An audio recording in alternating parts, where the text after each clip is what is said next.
Hello everybody, this is William Amzalag and I want to welcome you into our fourth episode of Jeunesse Longevity TV. Jeunesse, we are redefining youth.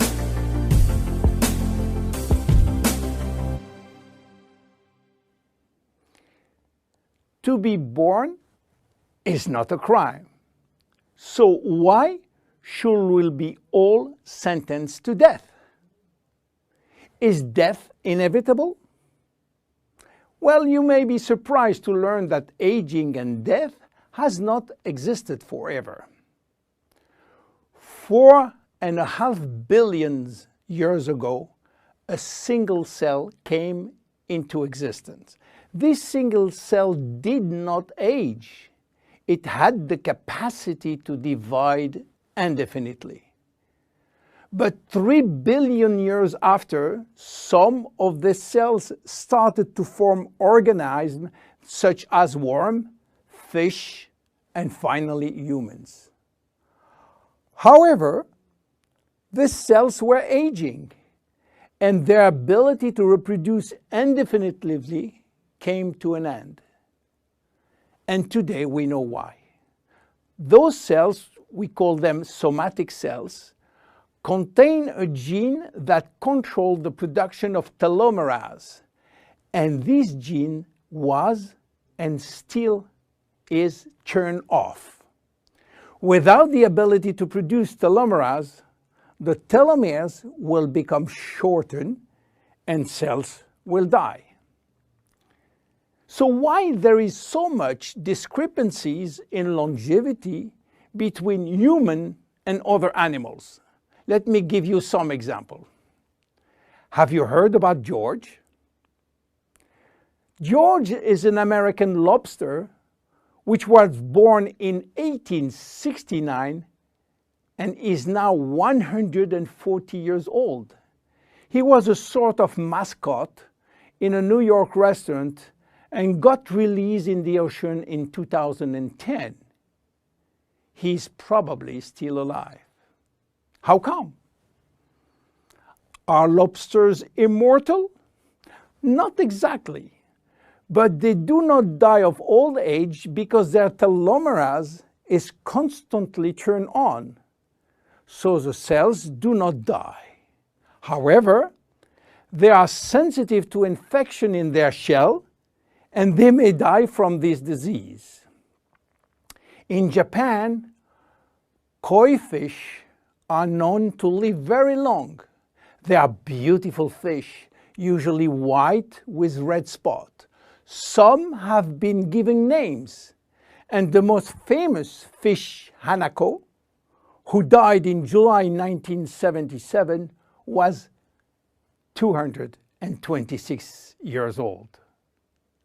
Some turtles also live very long, and one of them, Adwaita, from Seychelles, has lived nearly 250 years.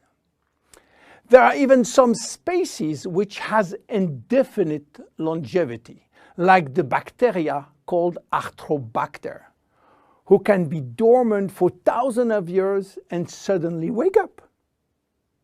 Hydra is the most unique species defying death. When part of his body is cut off, the body regenerates in 2 or 3 days. Hydra will be potentially immortal because it contains stem cells. In case of injury, the stem cells differentiate to form the missing cells and rebuild the missing part.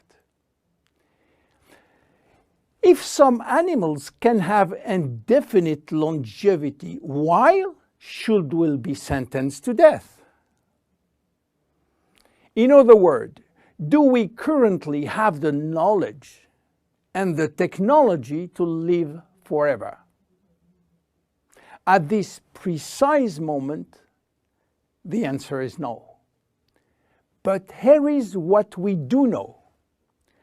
We can already reverse aging in human cells.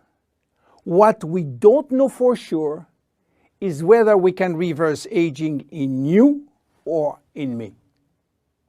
we can drastically slow down diseases and the aging process far more than people realize. But we don't have yet the magic bullet to extend forever human life. So what it will take to keep us alive long enough?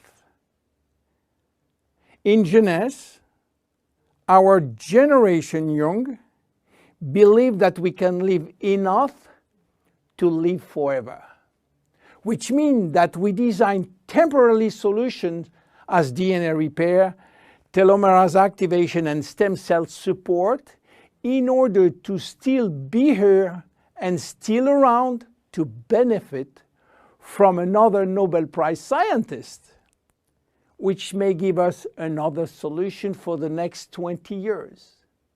That will give us time to wait for the next discovery, and so on. Yes, immortality is just around the corner. My name is William Amzalag, and I am Generation Young. See you at the next episode. Thank you. Jeunesse. We are redefining youth.